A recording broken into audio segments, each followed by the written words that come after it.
Assalamualaikum warahmatullahi wabarakatuh. Waalaikumsalam warahmatullahi wabarakatuh. Alhamdulillahilladzi anzala as-sakinata fi qulubil mu'minin liyazdadu imanan ma'a imanihim. Asyhadu an la ilaha illallah wahdahu la syarika lah wa asyhadu anna sayyidana wa nabiyyana Muhammadan abduhu wa rasuluhu la nabiyya ba'da. Allahumma salli wa sallim wa barik wa karrim ala sayyidina wa habibina wa syafi'ina wa maulana Muhammad wa ala alihi wa ashabihi ajma'in. Subhanaka la ilma lana illa ma 'allamtana innaka antal alimul hakim. Allahumma rabbi israh li sadri wa yassir li amri wahlul 'uqdatam min lisani yafqahu qawli.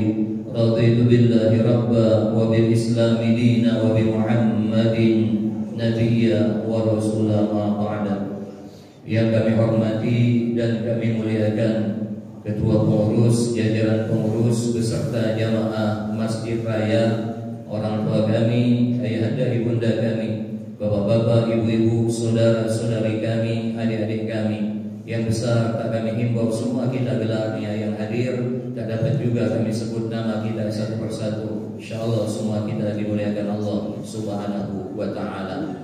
Maka dengan kemuliaan yang Allah masih curahkan, Allah masih berikan, limpahkan kepada kita bersama di hari Sabtu subuh yang terakhir bulan Rabiul Akhir 1445 Hijriah, di waktu yang insyaallah banyak sekali Allah berikan keberkahan, yang insyaallah di ruangan ini juga Allah akan senantiasa curahkan keberkahan, yang insyaallah bersama orang-orang yang diberkahi oleh Allah Subhanahu wa taala dalam acara yang insyaallah akan mendatangkan banyak berbagai keberkahan kepada kita bersama. Mudah-mudahan Bapak Ibu yang dimuliakan Allah, pada saat ini kita kembali kumpul, kita dihadirkan oleh Allah setelah melaksanakan salat subuh berjamaah. Yakinlah bahwasanya pada kesempatan yang mulia ini maka kita semua insyaallah akan digolongkan sebagai golongan orang-orang yang akan dimasukkan ke dalam surganya Allah Subhanahu wa taala. Ada 3 amalan yang sudah kita lakukan, yang kata baginda Rasul, amalan ini disebut sebagai amalan ahli surga, yang Rasul sebut sebagai ar-riba. Apa itu ar-riba? Seseorang yang berjuang berjihad di jalan Allah, kemudian seseorang yang melakukan ar-riba itu adalah seseorang yang berjaga-jaga dari serangan musuh Allah. Maka Pak, dulu ketika ada peperangan, maka ketika malam hari ada yang ditugaskan untuk berjago-jago dalam rangka mengawasi kalau ada musuh yang menyerang. Nah, pada saat ini kita sedang melakukan amalan itu. Siapa yang mengatakan baginda Rasul sallallahu alaihi wasallam? Ya insyaallah Pak, kita semua pagi ini sudah melaksanakan amalan itu. Fadzalikumur riba, fadzalikumur riba, kata baginda Rasul. Apa amalannya? 3 yang sudah kita lakukan Pak. Yang pertama, isbaghul wudu alal makari, mempercantik, memperbagus wudu kita dalam keadaan berat, dalam keadaan dingin, dalam keadaan sulit. Pagi ini mungkin kita bangun, aduh baik yang berat bangunnya, mungkin baik Allah kasih dia maaf Pak dingin, sulit dia kena air, tapi dia memaksakan dirinya. Aduh yang sakit dia masih memaksakan, mungkin dia langsung mandi, kemudian dia berwudu, kemudian dia yang kedua pantidur sholat ba'da sholat, menunggu waktu sholat kepada sholat berikutnya. Tapi ada yang dia pergi ke masjid ini, maka kita perginya juga macam-macam. Ada yang naik mobil seperti kami, bakasratul khuta ilal masajid, memperbanyak langkah ke masjid. Jadi 3 amalan ini, mempercantik wudu dalam keadaan sulit, yang kedua memperbanyak langkah ke masjid, yang ketiga menunggu waktu sholat kepada sholat berikutnya. Maka kita sudah melaksanakan amalan itu, maka siapapun yang melakukan amalan itu, kata Rasulullah, dia bagaikan sedang melakukan amalan ar-riba. Maka ar-riba ini, maka akan Allah beri balasan orang-orang yang mendapatkan surganya Allah Subhanahu wa taala. Bahkan jelas, man salaka tariqan yaltamisu bihi ilman, sahalallahu lahu bihi thariqan ilal jannah. Barang siapa yang menempuh jalan untuk mencari ilmu, mencari pelajaran yang sedang kita lakukan ini, maka sahalallahu lahu bihi thariqan ilal jannah, maka Allah akan mudahkan dirinya untuk mendapatkan jalan menuju surganya Allah Subhanahu wa taala. Mudah-mudahan yang sudah dapat nasi uduk dapat surga, yang belum dapat sabar, insyaallah surganya menyusul. Amin ya rabbal alamin. Bersolawat kepada Rasulullah. Allahumma sholli ala sayyidina Muhammad wa ala ali sayyidina Muhammad. Semoga tercurah kepada keluarganya, kepada para sahabatnya, kepada seluruh pengikutnya, termasuk yang hadir pada saat ini. Amin ya rabbal alamin. Bapak, Ibu yang dimuliakan Allah, Ibu sehat Bu? Alhamdulillah. Pecah asing wajahnya ini, tidak usah kenal galau. Alhamdulillah. Bapak sehat Pak ya? Alhamdulillah. Jadi pagi ini khusus kami diminta oleh pengurus untuk kajian khusus Pak. Ada ilmu yang mana ilmu ini, kata Rasulullah, ilmu ini yang pertama kali Allah akan tarik dari muka bumi. Ilmu apa itu? Ilmu faraid. Ilmu tentang warisan Pak. Hukum mempelajari ilmu ini Pak, hukumnya fardu kifayah. Jadi kalau sudah ada wong yang mempelajarinya di satu kampung, di satu tempat, maka yang lain tidak mendapatkan beban kewajiban itu lagi.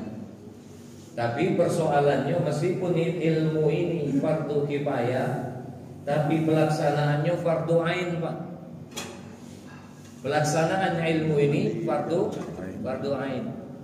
Jadi siapa yang tidak melaksanakan daripada pembagian tentang harta yang ditinggalkan oleh orang yang meninggal dunia, maknanya dia baginya sekendak-kendaknya baik, selemah-lemahnya baik, yang kira-kira dia dapat banyak dia bagi, yang kira-kira dia dapat dikit dia nak nyelonya, maka itu tidak dibolehkan.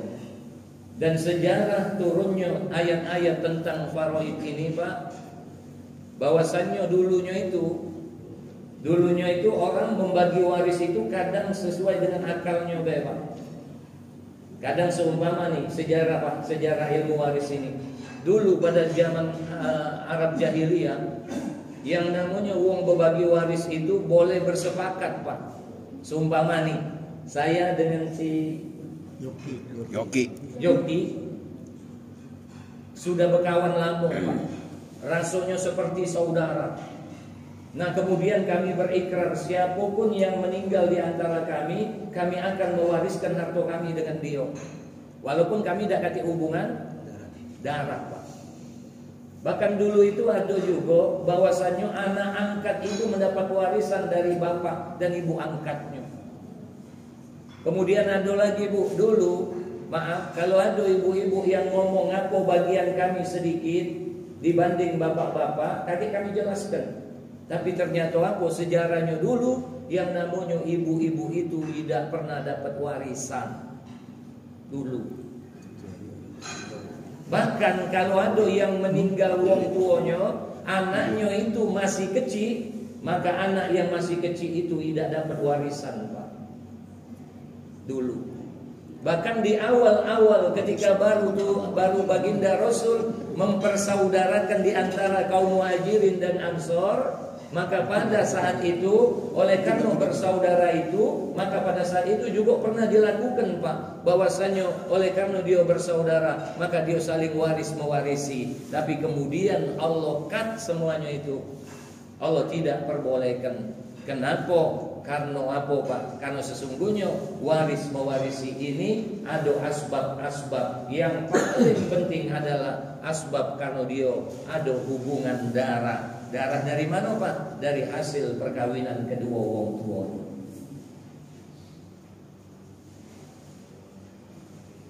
Kami akan menyampaikan ini Pak, tidak baca waktu singkat. Jadi kalau umpama sekali pertemuan ini nak langsung dapat, tidak baca. Iya, Makanya kami jelaskan dulu dasar-dasarnya supaya pondasinya kuat. Jangan sampai langsung kita masuk kepada bagian-bagian jadi kita pening dewe. Kenapa wong kadang maaf cakap itu, kadang maaf Pak dia males belajar ini karena banyak syarat dan ketentuan. Tapi enaknya kita di zaman ini Pak, kami ada buku tentang waris, pakar waris dunia, Syekh Ali Sobuni, tapi dia sudah meninggal dunia 2022 yang lalu Pak. Ya, sudah meninggal dunia. Kalau kita baca buku ini, kita cuma dapat dasarnya, tapi kita tidak baca nyimpul kenyo dewe. Nah, yang nak kita pelajari ini, maka para ulama itu menyusun Pak metode. Supaya apa? Supaya orang itu lebih mudah untuk mempelajari yang namanya waris. Bapak Ibu yang dimuliakan Allah Subhanahu wa taala. Ini penting kami sampaikan. Nah, apa sumber hukum di dalam kita mempelajari yang namanya ilmu faraid ini? Sumber hukumnya tidak lain adalah apa? Yang pertama Al-Qur'an, yang kedua As-Sunnah, yang ketiga ijma'nya para ulama, yang keempat kias Pak. Ngapo di sini ada ijma' dan kias? Karena apa yang diterangkan oleh Al-Quran, zaman ini semakin berkembang Pak.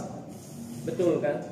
Zaman semakin berkembang. Bukan berarti bahwasannya Al-Quran dan As-Sunnah itu tidak angkat, bukan Pak. Tapi berbagai problem ini Pak kadang tidak ditemukan di masa-masa yang dulu. Karena Quran itu Pak diturunkan pada saat kapan? Pada saat ada masalah, turunlah ayat. Tapi kemudian berkembanglah itu persoalan. Maka para ulama kemudian dia menfatwakan, bahkan kalaulah maaf ada yang mirip-mirip, maka dia kiaskan dengan satu hukum, sumbernya Al-Quran dan As-Sunnah. Di mana Pak Quran yang menerangkan tentang waris ini? Bapak Ibu mesti tahu bahwasannya ayat yang paling panjang di dalam Quran itu adalah suratul Baqarah ayat 282. Itu berkenaan dengan hutang. Tapi ayat yang paling panjang pembahasannya di dalam Quran tidak lain adalah ayat tentang waris mewarisi ini. Tapi kata kuncinya yang namanya ilmu waris ini, Bapak Ibu boleh nanti lihat, itu termaktub yang paling banyak Pak di dalam Quran Suratun Nisa ayat 11 sampai 14. Kaki dilihat. Dan Suratun Nisa ayat 176. Nah, di situ itu diterangkan bagian-bagian daripada ahli waris. Tapi yang paling penting Pak, kenapa kami tadi ngomongkan bahwasannya mempelajarinya fardu kifayah dan melaksanakannya itu menjadi fardu ain. Karena Allah Subhanahu wa taala berfirman, A'udzu billahi minasyaitonir rajim. Bismillahirrahmanirrahim. Quran Suratun Nisa ayat 13 dan 14. Apa kata Allah Subhanahu wa taala di ayat ini? Tilka hududullah wa may yuti'illaha wa rasulahu yudkhilhul jannah tajri min tahtihal anhar khalidina fiha. Hukum-hukum tersebut adalah ketentuan dari Allah. Barang siapa yang taat kepada Allah dan Rasulnya, niscaya Allah akan memasukkan ke dalam surga yang mengalir di dalamnya sungai-sungai, sedang mereka kekal di dalamnya. Wa dzalikal fawzul azim. Itulah kemenangan yang besar. Ini dasar Pak, bahwasannya melaksanakan dan mengamalkan ilmu waris itu hukumnya adalah fardu ain. Siapa yang melaksanakannya, dia akan mendapatkan surganya Allah Subhanahu wa taala, dan dia akan kekal di dalamnya, dan dia akan mendapatkan kemenangan yang besar. Tapi sebaliknya Pak, ayat yang ke-14, wa may ya'sillaha wa rasulahu wa yatta'adda hududahu yudkhilhu naran khalidan fiha wa lahu 'adzabun muhin. Dan barang siapa yang mendurhakai Allah dan Rasulnya, melanggar ketentuan-ketentuannya, niscaya Allah akan memasukkan ke dalam api neraka, sedang ia kekal di dalamnya, dan baginya siksa yang sangat menghinakan. Ayat yang ke-14 ini menyatakan, siapa yang ketika bagi waris tidak mengikuti aturan Allah dan Rasulnya, maka nanti dia akan mendapatkan balasan berupa apa, Pak? Berupa neraka, yang mana Allah akan masukkan mereka di dalam neraka itu, dan mereka kekal di dalamnya, dan baginya siksa yang sangat menghinakan. Na'udzubillah summa na'udzubillah. Bapak Ibu, kenapa ini kami sampaikan? Karena jarang biasanya yang buka kajian ini.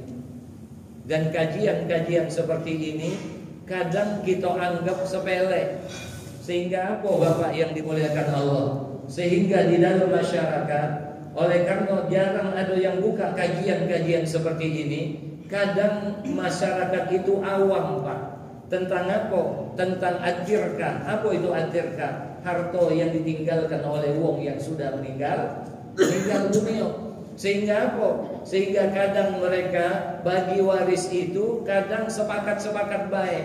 Tapi yang paling penting, boleh tak sepakat-sepakat di antara ahli waris? Boleh, Pak. Tapi dengan ketentuan dulu pelaksanaan menurut Allah dan Rasulnya, kemudian baru mereka bersepakat terhadap bagian yang sudah ditetapkan oleh Allah dan Rasulnya.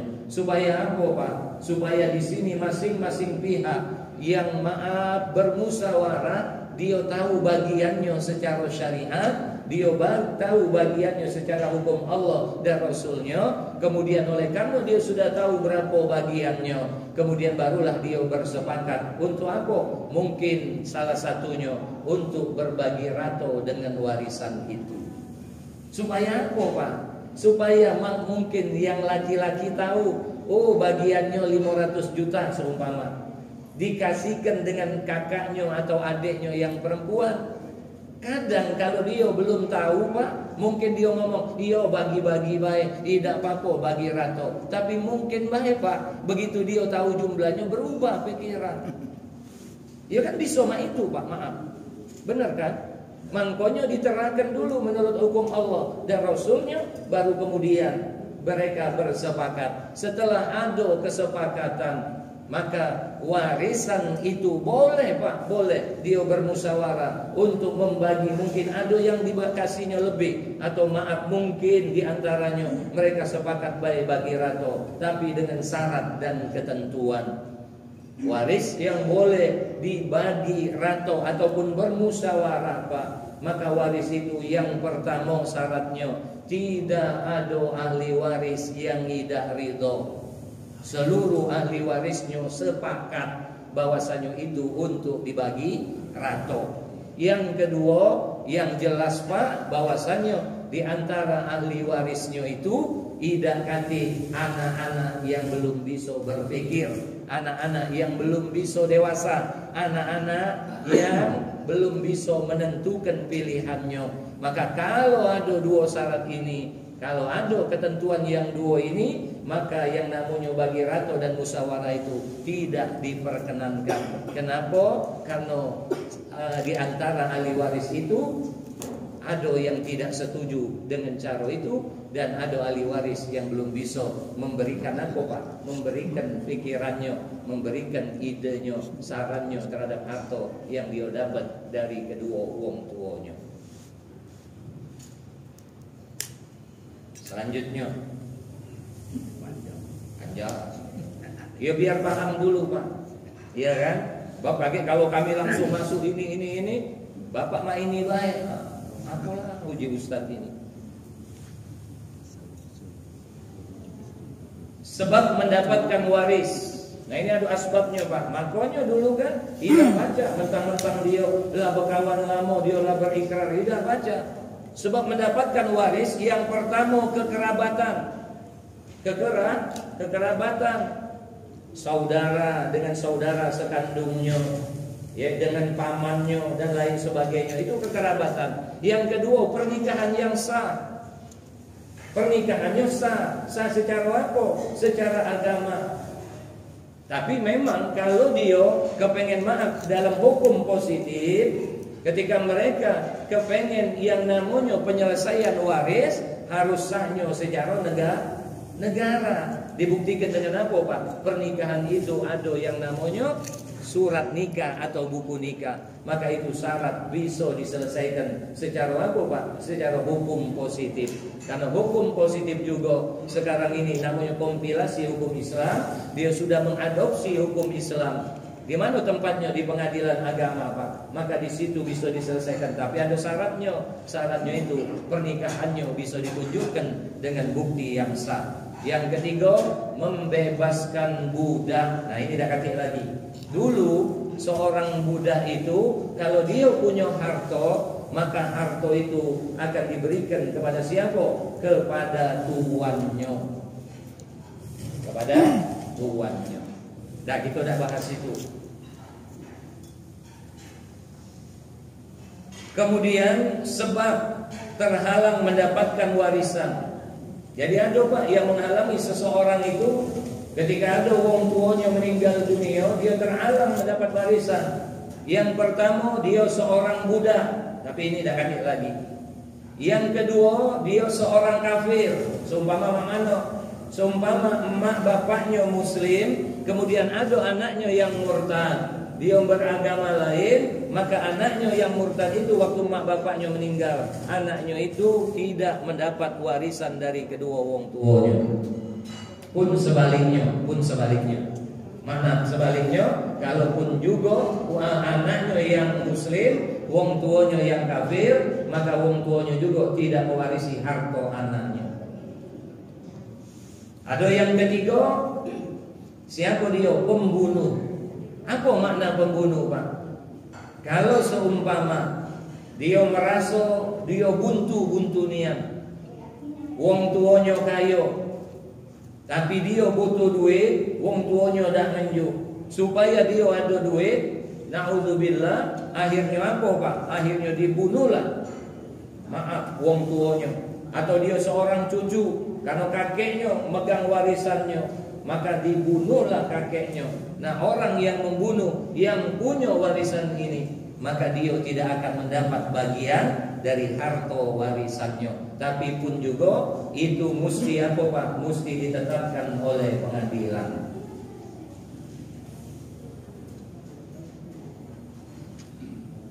Bapak, yang namanya harta kita yang kita serahkan dengan wong lain itu minimal, Pak, ada 3 keadaannya. Ada 3 keadaannya. Yang pertama, kita pernah dengar yang namanya hibah. Kita pernah dengar yang namanya wakaf. Kita pernah dengar yang namanya hadiah. Yang namanya hibah itu, Pak, harta wong hidup tunjukkan dengan wong hidup, yang ngasihkannya masih hidup. Jadi harta wong hidup tunjukkan dengan wong hidup. Itu hibah, hadiah, wakaf. Yang kedua, ada namanya wasiat. Wasiat ini harta wong hidup tunjukkan dengan wong hidup, tapi ngasihkannya pada saat yang punya harta lah mati. Tolong ini catat dulu, Pak, ya. Pahami benar-benar. Supaya apa? Supaya kita tidak salah ke belakang, ke depan-depannya kaget. Jadi yang namanya wasiat, harta wong hidup tunjukkan dengan wong hidup, tapi memberikannya ketika yang punya harta sudah meninggal. Tapi Pak Bu, yang namanya wasiat ini tidak boleh kepada siapa? Kepada orang yang menjadi ahli waris kita. Catat ini. Tidak ada wasiat berkenaan harta terhadap ahli waris kita. Berarti dengan siapa? Dengan orang lain. Boleh dengan cucung, Pak Ustaz? Boleh. Karena cucung bisa baik dia tidak menjadi ahli waris. Kenapa? karena dia masih terhalang oleh siapa Pak? Oleh wong tuonyo yang dipucuk. Ya, kaget itu kita bahas. Catat dulu Pak ya. Tapi yang namanya wasiat itu cuma boleh sepertigo dari hartonya. Jadi seumpama Pak Ketua Masjid pernah ngomong, kaget kalau aku ladak kaki harto aku ini kaget bagi, tapi aku wasiatkan kalau aku meninggal kaget tunjukkan Ustaz Ghazali 1 miliar ya. Seumpama bagi ketua saking baiknya. Maka setelah maaf dia udah katik lagi Pak, dapatlah wasiat itu dengar keluarganya. Maka keluarganya kemudian Pak menghitung jumlah hartonya. Ternyata apa? Ternyata hartonya cuma 2 miliar sumpah. Ya, maka yang 1 miliar tadi tidak baca dilaksanakan. Yang boleh dilaksanakan 2 miliar dikali sepertiga, lebih kurang berapa Pak? Lebih kurang 600 hampir 700. Lumayan banyak juga. Tapi anak-anaknya kemudian ngomong, oh janganlah, kita sepakat baik, kita tunjukkan baik sesuai wasiat Bapak. Maka boleh dah? Boleh, tapi ditambahi dari mana Pak? Dari bagian ahli warisnya. Ahli warisnya sepakat galau lebih daripada sepertiga. Sudah? 2. Yang ketiga, yang namanya harta waris. Apa itu harta waris? Harta waris adalah harta yang ditinggalkan oleh wong yang meninggal dunia, diberikan kepada ahli warisnya yang masih hidup. Maknanya harta wong mati ditunjukkan kepada wong yang hidup dari ahli warisnya. Ini catat ya. Ini kata kunci Pak. Berarti apa? Berarti kalau ada ahli warisnya yang meninggal duluan dibanding dengan yang punya harta itu, maka yang meninggal duluan itu tidak dapat warisan. Catat ini Pak. Jadi kalau dia ada adik-beradik, umpama anaknya 4, kemudian ketika wong tuanya meninggal dunia, anaknya lanang 2 betina 2, yang lanang siko inilah meninggal duluan Pak. Maka anaknya yang sudah meninggal duluan ini tidak dapat warisan. Mak mana dengan cucunya bisa dapat cucunya? Oleh karena di pucuknya itu masih ada anak-anak yang lain. Kan masih 3 Pak. Masih ada siko lanang, masih ada 2 betina. Maka yang di bawahnya ini, cucunya ini tidak dapat warisan. Siapa yang tanggung jawab? Yang tanggung jawab adalah yang di pucuknya. Siapa Pak? Anak laki-lakinya. Bahkan kalau dia masih ada wong tuanya, wong tua kakeknya Pak, kakek-kakeknya lagi itu, maka kakeknya itulah yang menjadi apa? Menjadi penanggungnya. Mak mana Pak Ustaz dengan anak perempuan? Nah ini khusus Pak. Mesti kita tahu yang namanya setelah anak apa namanya Pak? Cucung. Setelah cucung apa namanya? Cicit. Ingat Pak ya.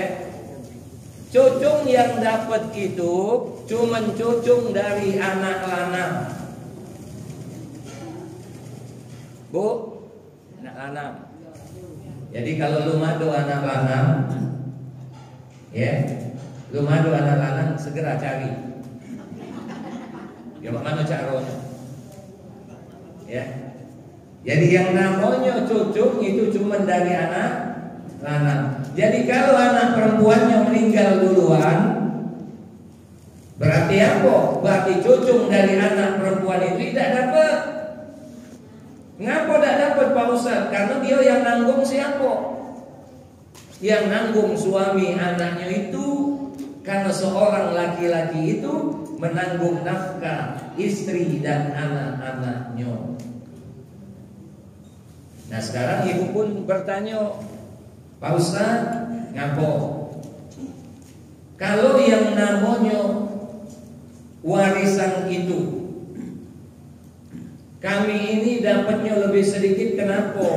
Yang pertama, Bu, karena seorang laki-laki itu paling banyak tanggungannya. Contoh, kalau suaminya dapat warisan, maka si suami itu mesti ngasih ke istri dan anak-anaknya, dibaginya. Kalau dia tidak membagi itu atau dia tidak memberikan nafkah dari apa yang dia dapat dari warisannya itu, maka dia bisa zalim dengan keluarganya. Tapi kalau istrinya dapat warisan, maka istrinya warisan itu kalaulah suaminya nak minta, kemudian dia tidak memberikannya, maka dia tidak memperoleh dosa, Pak. Karena apa? Karena seorang istri tidak menanggung beban untuk suami dan anak-anaknya. Yang kedua, kalau seorang itu mendapat warisan, sedangkan keduanya belum menikah, dua beradik lanang betina, masing-masing yang adiknya betina dapat 50 juta, yang kakaknya lanang dapat 100 juta. Dua-duanya masih lajang, Pak, belum menikah. Kemudian setelah dapat warisan, maka kakaknya yang punya duit 100 juta ini menikah, Pak. Kemudian dia mempersunting seorang gadis. Kemudian dengan apa dia, Pak, membayar maharnya?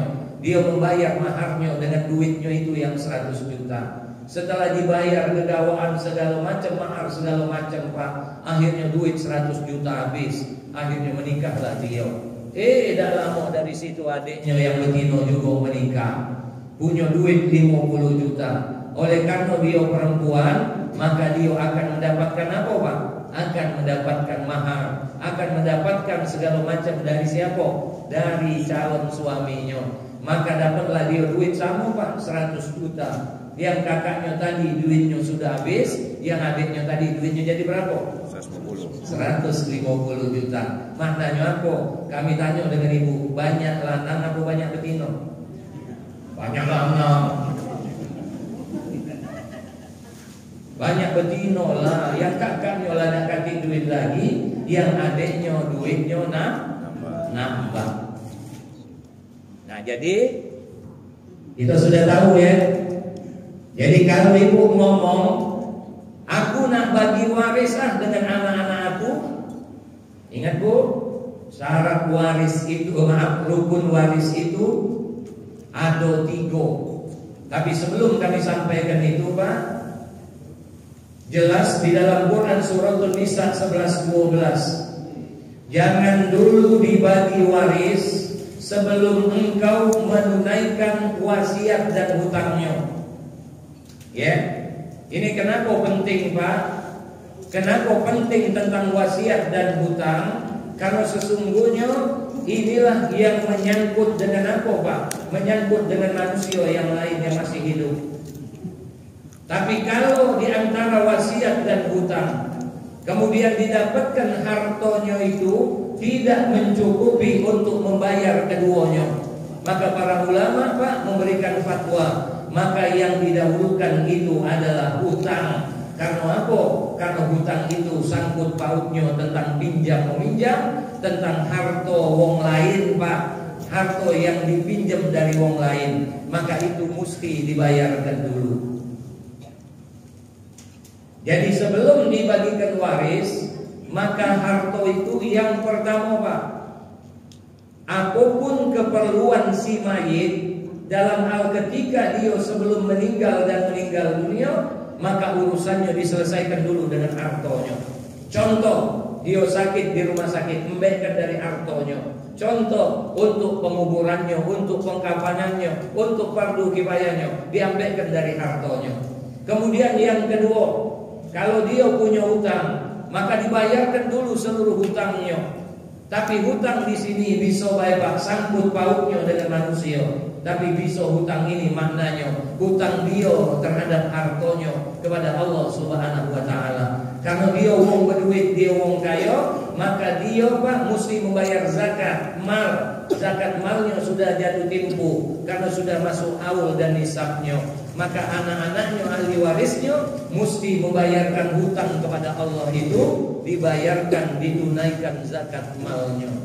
Kemudian baru wasiat. Tapi ingat Pak, bahwasannya kenapa ini kami sampaikan di awal-awal supaya kita tidak rancu. Ngapa? Yang namanya rukun waris itu ada 3. Yang pertama ada yang mati, yang kedua ada ahli warisnya, yang ketiga ada hartonya, dan yang ketiga ini paling penting Pak.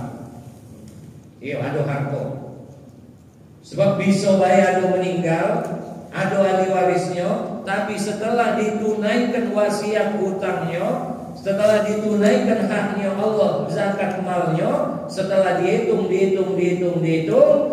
pada akhirnya Pak impas baik. Maka syarat yang ketiga tidak baca Pak ya, ngapo kan udah katik lagi hartonya. Yo. Nah kalau dia ada kelebihan, maka kelebihan dari hartonya itulah yang dibagikan sebagai warisan. Tapi ingat Pak, kenapa dia aman ketika dia sudah menunaikan itu? Karena sesungguhnya sangkutan dengan hartonya itu sudah ada katik lagi. Makanya ini maaf pengurus, kami sering katakan di dalam kajian seperti ini, tolong kalau ada yang meninggal dunia yang disolatkan di masjid raya ini, kami minta Pak, kalau bisa sambutannya jangan selesai dari sholat jenazah dari pihak keluarga. Ngapo? Karena sambutan itu dalam rangka apa Pak? Dalam rangka membebaskan jenazah dari sangkut pautnya, khususnya dari janji dan hutangnya Pak.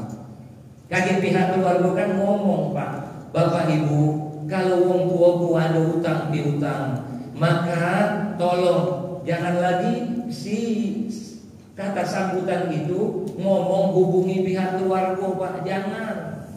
Ngapo? Karena anaknya ada 10, yang mana yang nak dihubungi? Dan yang mana yang tanggung jawab tentang hutang itu? Maka si yang ngomong itu langsung baik kasih tahu, Bapak Ibu, kalau emakku ini ada hutang, maka hubungi aku Ghazali, aku yang tanggung jawab dengan hutang emakku ini. Nah ketika sudah ada anaknya yang tanggung jawab, maka si jenazah sudah bebas dari hutangnya, dia tidak lagi menanggung. Dan makanya yang sambutan ini mesti dari keluarga yang paling dekat, minimal apa Pak? Anak-anaknya, karena anaknya tahu emaknya itu punya emas 1 kilo. Penting Pak. Ngapo? Kalau cuman dia hubungi pihak keluarga, berarti apa Pak? Berarti si mayat ini belum ada yang menanggungnya. Oke, dikatakan pihak keluarga, bisa baik dia datang ke kakaknya, ke adiknya ke sini, belum lagi jarah dan lain sebagainya. Tapi ambillah alih daripada hutang pihutangnya itu kepada siapa? Kepada anak-anaknya. Tapi pertanyaannya, Pak Ustadz, ketika dia sudah selesai dibagi, setelah dibagi-bagikan wasiat dan hutangnya, maka setelah itu dihitung-hitung ternyata minus. Makna minus tahu Bu? Paham ya? Maknanya masih ada wong yang berhutang belum dibayar. Pertanyaannya, siapa yang nanggung hutangnya? Jamaah banyak ngomong anak-anaknya Pak Ustaz, anaknya buntu juga. Boleh dong kita berandai itu ya. Ya kalau anaknya kaya, oke lah, insya Allah anaknya akan ini. Tapi anaknya buntu juga. Apakah mungkin hutang wong tuanya yang dibuat oleh wong tuanya kemudian membebani anaknya dengan hutang-hutang lagi, kemudian dia berhutang, cucunya dah pajak bayar juga? Allah dan zolim Pak. Maka siapapun yang berhutang, maka dia tetap akan membawa hutangnya itu sampai ada yang melunasinya. Dan salah satu asbab dia diazab di alam kubur oleh karena apa? Oleh karena dia belum menunaikan dari hutang yang dia laksanakan ketika dia hidup. Makanya Pak, syarat rukun warisan itu yang pertama mayit, yang kedua ahli waris, yang ketiga harta warisannya. Maka kalau sudah ada ketiga itu, maka sahlah pembagian daripada warisan itu kepada ahli warisnya. Bapak Ibu yang dimuliakan Allah, Anda rasa cukupkah itu baik? Biar tak pening niat. Kalau kujingo, bapak-bapak, ibu-ibu inilah sudah habis galon minimal setengah piringnya itu. Ya, mudah-mudahan dia ada papok lanjutkan. Tapi yang paling penting Pak, ini dasar. Jadi tidak boleh ibu ngomong, Pak Ustaz, boleh tak aku bagi waris waktu hidup? Kalau bagi waris waktu hidup tidak boleh. Ngapo harus syarat warisan harus ada yang mati. Jadi kalau kau nak bagi waris, matilah dulu. Tapi boleh Pak Ustaz namanya hibah, ngenjuk dengan anak, hadiah dengan anak, boleh. Tapi ingat Bu, ingat kalau ngenjuk dengan anak, pikirkan untuk kamu. Kami pernah Pak, gara-gara kajian mak ini, ada bapak-bapak datang dengan kami, Pak Ustaz, ngapo, akulah bagi-bagi dengan anak-anak aku. Tapi aku sekarang kalau nak berobat, saro Pak Ustaz, nak minta dengan anak. Makanya kami sering katakan jangan lolo. Paham tak? Lagi njuk kalau airnya dia puntang panting pindah sana pindah sini. Tapi ingat juga Bu ya, jangan pernah seorang istri menahan warisan anak-anaknya karena suaminya meninggal dunia. Kamu selagi emak hidup, jangan kau bagi harta bapak aku kau ini. Tunggu emak mati, mana emaknya nak mati. Tiap lebaran anaknya salaman, semoga emak panjang umur, mak sehat, dan mati-mati wahai. Orang mati. Atau mungkin anaknya maaf saking dah dibagi-bagi, ya Allah mati kelama aku. Apa nama itu? Dia pecah kasar saat ngomong, maaf, tolong Bu, tolong. Kalau ada warisan dari suamimu, kumpulkan anak-anakmu, ngomong ini ada harta bapak kau, mak mana dengan harta ini, aku nak dibagilah. Biasanya anakku langsung turun Bu, ya, turun nyalinya. Sudahlah mak pakai baik, kami ikhlas mak, pakailah kalau memang itu. Tapi Bu, ibu juga mesti nyadari, tidak galau-galau anak itu senang. Dia nyinggung emaknya megang harta, bapaknya bergelimang harta, padahal dia punya utang. Benar dah? Dan warisan ini mesti disegerakan. Supaya apa? Supaya tidak timbul masalah yang lebih besar. Dan kenapa dia mesti disegerakan? Pak Bu, kadang mungkin jangan beranggap, oh kakak itu kayo, dan mungkinlah dia nak ambil warisan. Iya Bu, waktu belum dibagi dia masih kayo, waktu udah dibagi dia jatuh buntu. Mungkin dia yang paling keras kagetnya. Makanya tidak tabu kalau masih ada orang meninggal, kita berbicara tentang waris. Kenapa? Karena pada saat itu hatinya, anak-anaknya, keluarganya masih dalam keadaan duka dan masih mudah untuk diajak apa Bu? Diajak berunding. Jangan ribut-ribut tentang warisan itu. Oke? Ada yang kepengen bertanya, kami persilakan.